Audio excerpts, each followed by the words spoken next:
to Ray's Reflection, the Common Man's Bible Study. We're still in Paul's third missionary journey. We are in Ephesus, and we are in Acts chapter 19. We will begin with verse 21. We have just dealt with a tactic of infiltrating Christianity with pagan rituals. And the pagan ritual obviously is the casting out of demons. So there's a mixture, and it has been taken care of. And because of this, because God has overruled, the Holy Spirit has shown his superiority to any demon activity, the Word of God grew, and it prevailed, and it continued to grow throughout Asia and throughout the world. Now in verse 21 it says, after these things were ended, Paul purposed it in the Spirit. Notice the Spirit is small s, so he's talking about it in his person. He says, he purposed that when he had passed through Macedonia and Achaia, to go to Jerusalem, saying, after I have been there, I must also see Rome. So he sent unto Macedonia two of those that ministered unto him, Timothy and Erastus, but he himself stayed in Asia for a season. Now, let us understand why he is purposing in the Spirit to go to Macedonia and Achaia. The problem that existed and really was heavy on Paul's heart was a condition of the Christians in Jerusalem. It was far different than in other areas throughout the world. In Jerusalem, if you were a Jew who became a Christian, you were ostracized from the temple. You were ostracized from Jewish life. You were ostracized from everything you could possibly imagine, from your job, from the marketplace, buying and selling, from everything. In other words, you were treated worse than a beggar. You were treated worse than a leper. So in order to stay alive and make a living in those days, since social welfare was not a thing that existed, you had to depend on other people. So the conditions of the Christians in Jerusalem was horrific. So Paul is going to go through Macedonia and Achaia, taking up a collection for these Jerusalem Christians, for the Jerusalem church. And that is going to create another problem. And obviously, if he's going to collect this wealth and deliver it to Jerusalem, he's going to have to travel through areas that are going to be very dangerous. And when some people find out about this, they're going to make an attempt to kill him. When we're studying this historical part of the book of Acts, the travels of Paul and the things he experienced, what you must always keep in mind is behind the scenes activity of both Satan and God.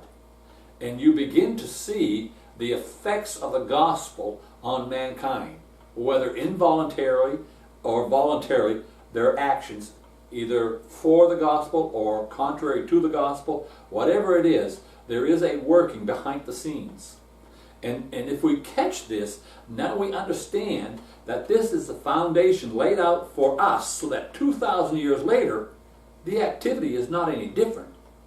Behind the scenes of Christianity, we see the working of Satan and we see the working of God.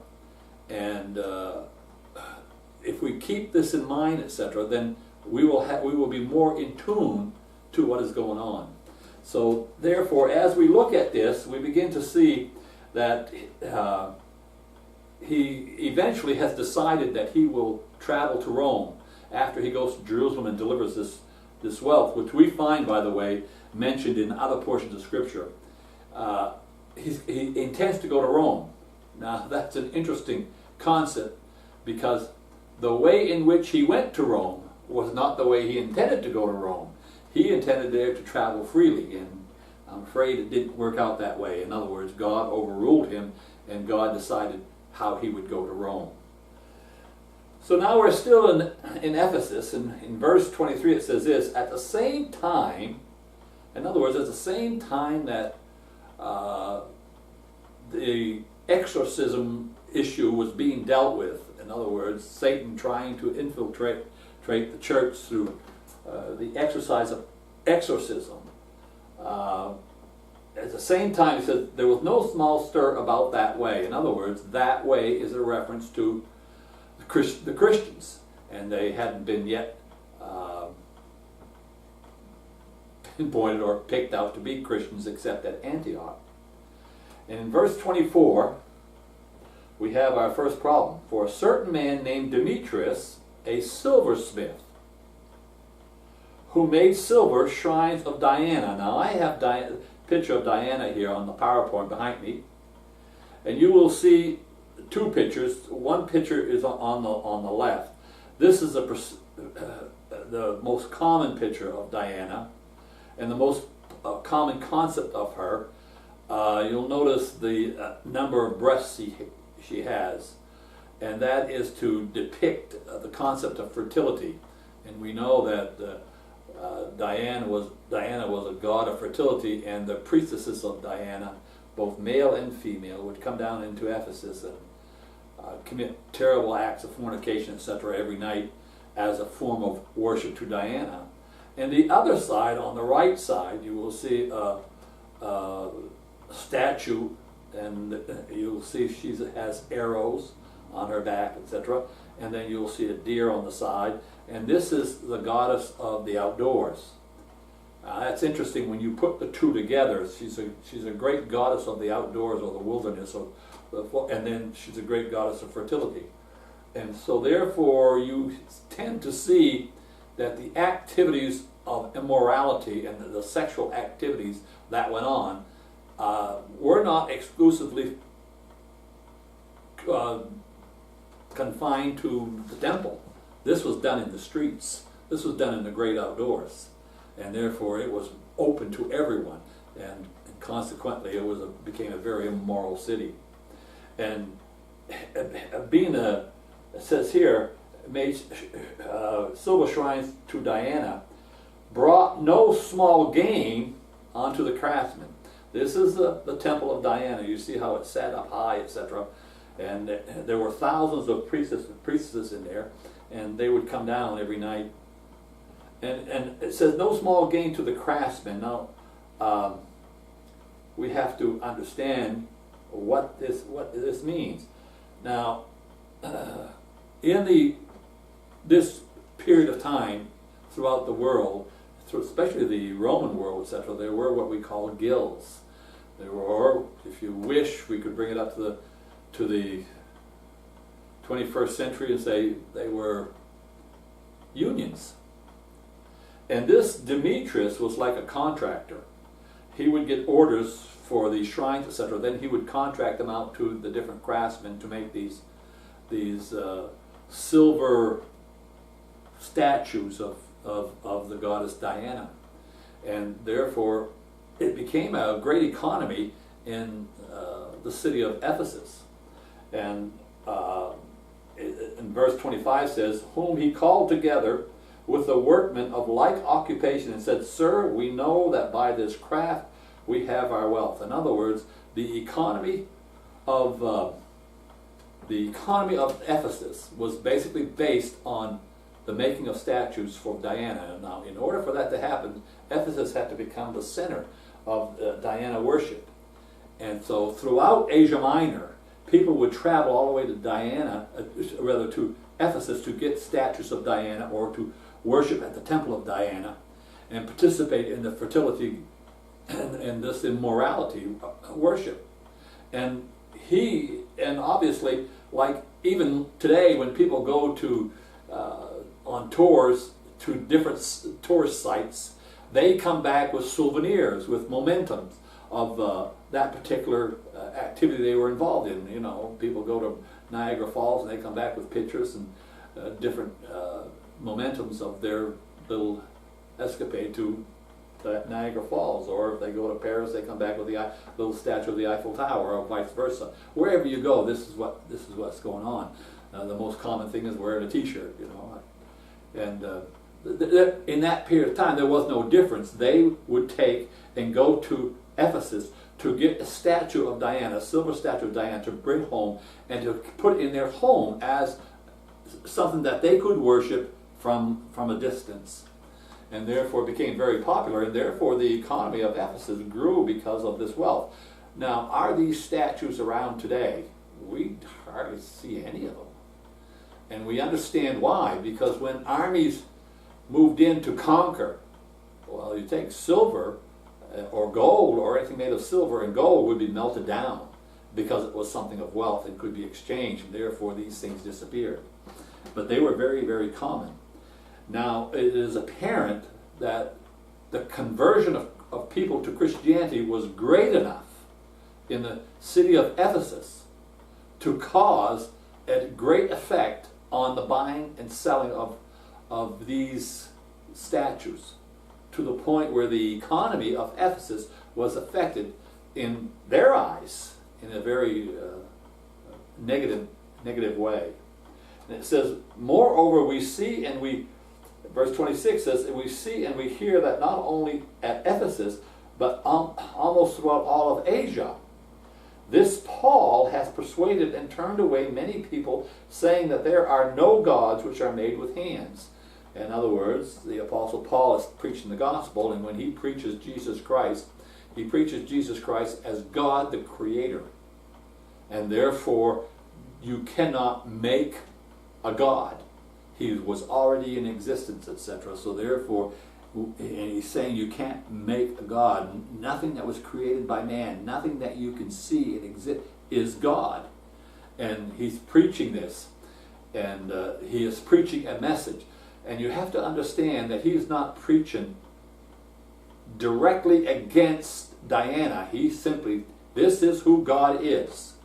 And in the process of preaching, this is who God is, they come to the conclusion that this is who God isn't. And even though Paul, coming out of his mouth, did not say it isn't. He just simply delivered the truth. And we have to understand, when a gospel is given, the gospel will offend. It will offend socially, it will offend spiritually, it will offend economically.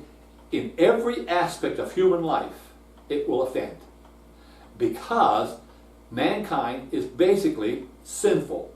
We live in darkness, and therefore everything we create, it makes, regardless of what we do, it is from a sinful point of view.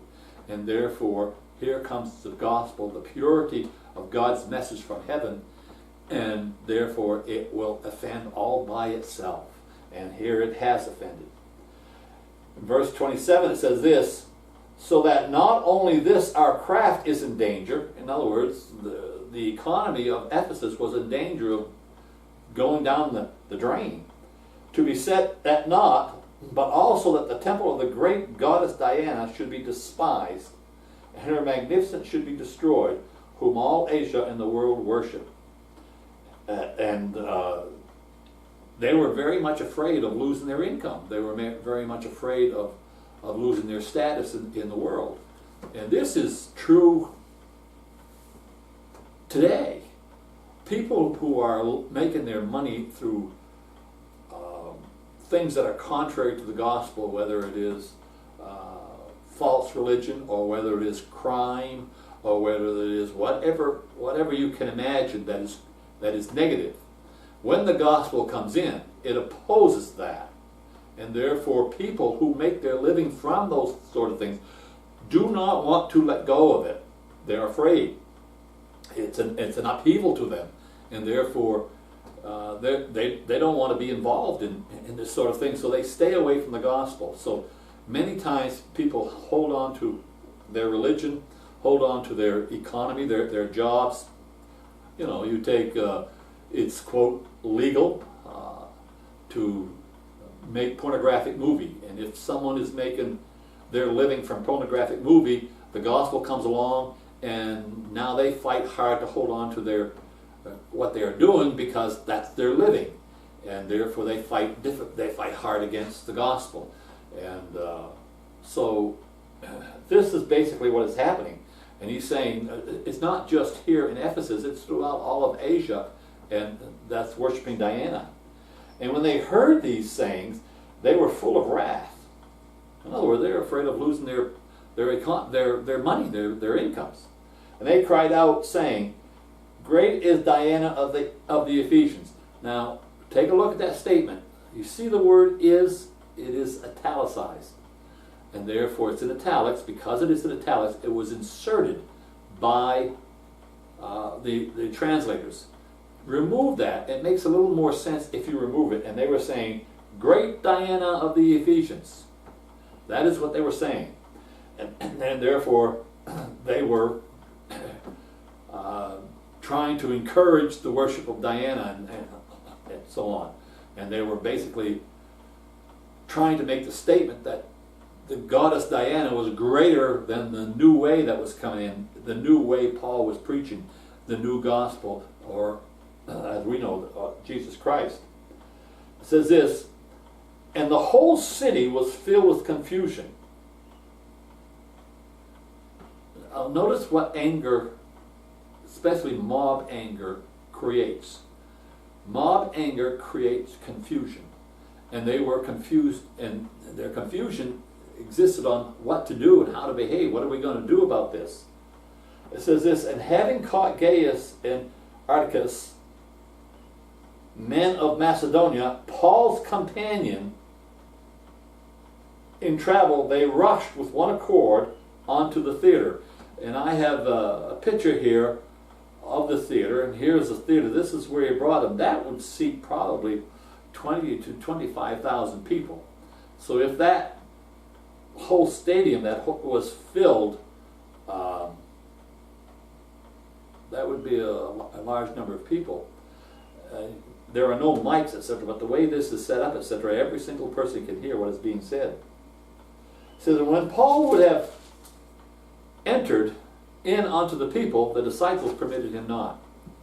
Now you'll have to remember the Apostle Paul is literally the one who brought in Christianity into Ephesus, and therefore he feels he needs to defend it. And he's about to go in, and the disciples stop him. Can you see the working of God in the background? Stop Paul from harm, because you know the moment Paul gets in, there will be a confrontation. So instead, God is going to use another means to stop them. And certain of the chief of Asia, who were friends, sent upon him, beseeching him that he would not venture into the theater. And the chief of Asia would be men of great influence. And probably you would see probably affiliated with the Roman rule. And therefore realizing that what is going on is not according to Roman law. It is not something Rome would approve of. And therefore they're pulling Paul away, and they're saying, "You stay out of this," and to protect him. Some therefore cried one thing and some another, for the assembly was in confusion, you see, and all sorts of accusations were being thrown so that no one knew exactly why or when they were there or for what particular purpose. And the greater part knew not for what reasons they had come together. And they just followed the crowd, and there was a confusion.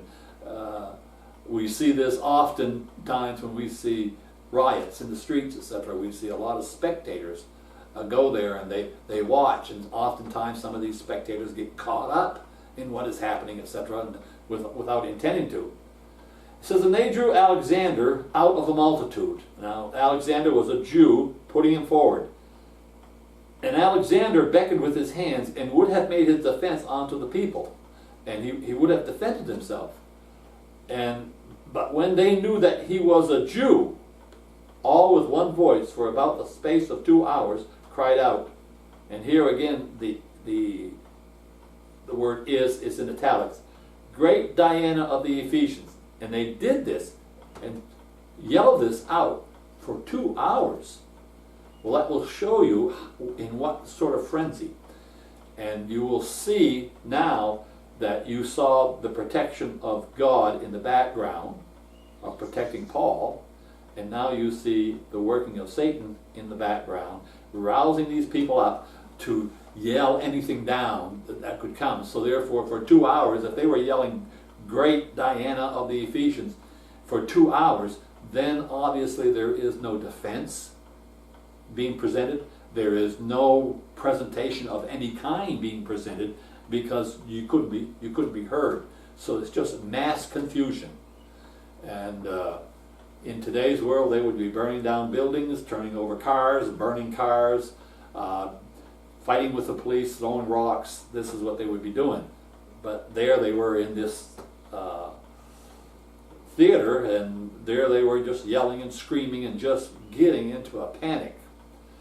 It says this, "And when the town clerk had quieted the people," this town clerk, this town leader, the one who's a great leader in Ephesus, etc., when he finally had quieted the people, took him 2 hours to do it, he said, "You men of Ephesus, what man is there that knoweth not that the city of the Ephesians is the worshiper of the great goddess Diana?" Who is here that doesn't know this, that we here in in Ephesus rather, worship Diana? And he says this, "And all of the image which fell down from Jupiter," and they believed that the image was given by God, or the god Jupiter, and they gave this particular stone that was carved, created this goddess. "Seeing then that these things cannot be spoken against, you ought to be quiet and do nothing rashly." In other words, hey, fact is a fact. This is what they truly believed. They honestly believed this. And therefore, there was no argument as to whether this really happened. It just, this happened. This was issued from the god Jupiter. "For we have brought here these men who have neither robbers of the temple nor yet blasphemers of our God." Now, goddess. Now he points out something very clear to them. He said, these men that we have brought to be tried haven't robbed the temple. They haven't harmed the temple at all. They have not physically touched the temple. And he says they have not robbed the temple. Okay, now all the people have to agree to that. Second of all, they did not blaspheme the goddess Diana. In other words, they didn't come out and say that this goddess was whatever, immoral, this was sinful, or whatever, call her names. Never did that. In other words, what they were doing is they simply preached the gospel. And immediately the gospel took, the opposition was exposed. For example, when you say things like God is a spirit, God is not made of hands, and therefore it implies that any God that you do make, any statue that you do make, and you proclaim it to be a God, is contrary, even though you don't actually say it. And he comes out and says it. "Wherefore, if Demetrius and the craftsmen who are with him have a matter against the man, the law is open, and there are deputies, let them accuse one another."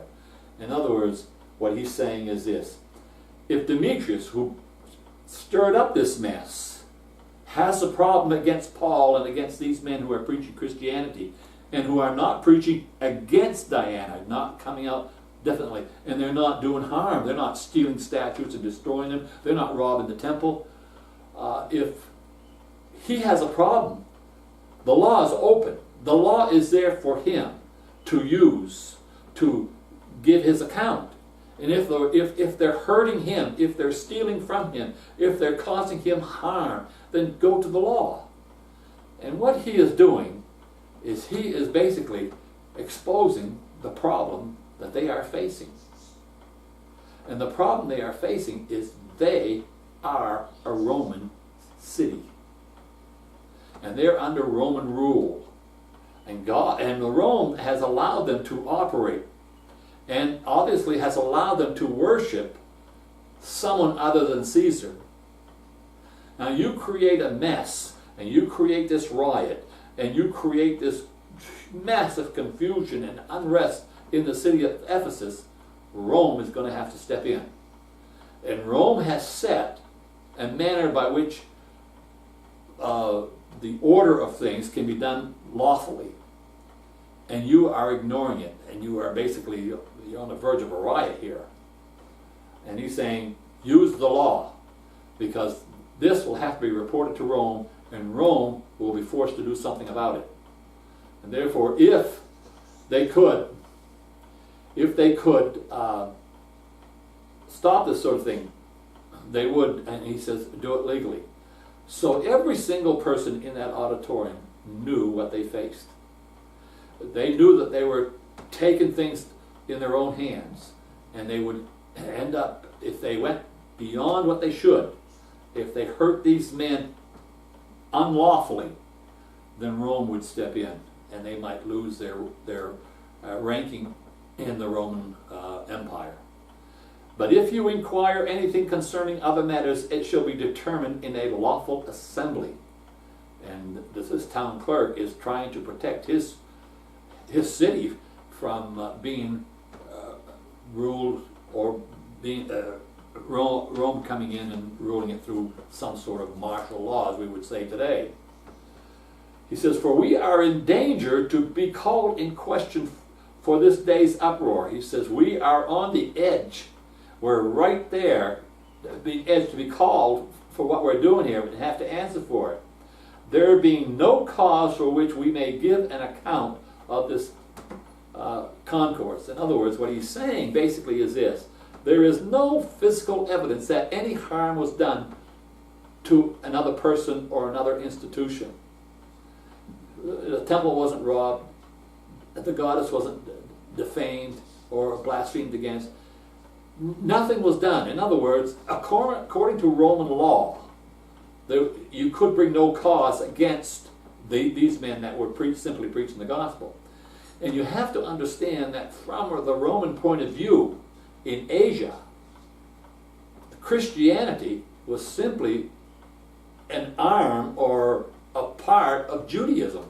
And Judaism was approved by Rome as a religious system that was legalized, that was legal. And therefore, the Jews, as I said before in other lessons, the Jews were preaching the coming of a Messiah, and Paul was simply saying that Jesus was that Messiah. And therefore, from Rome's point of view, Paul was simply an extension of Judaism. So the way Rome looked at this, you had to be very careful how you handled Paul and the fellow believers, because if you harmed them, you would be breaking Roman law, and you would have to answer for it. And this crowd is on the verge of breaking Roman law. And if Roman law was broken, and if the city was unruly, it would indicate that this town clerk and his compatriots were not able to control the Ephesians. And therefore they could not control this city. Listen carefully. This is what the gospel does. Nowhere in all of Paul's preaching did he preach against other religions. He simply preached the gospel. He presented Jesus Christ. He presented God as who God was. He presented Jesus Christ as who Jesus Christ was. And this creates an exposure of everything that is wrong. And everything that is wrong here in Ephesus was a social aspect, was a religious aspect, was economic aspect. Every aspect of life is affected by the gospel. And you don't have to preach against a particular church or a particular religion.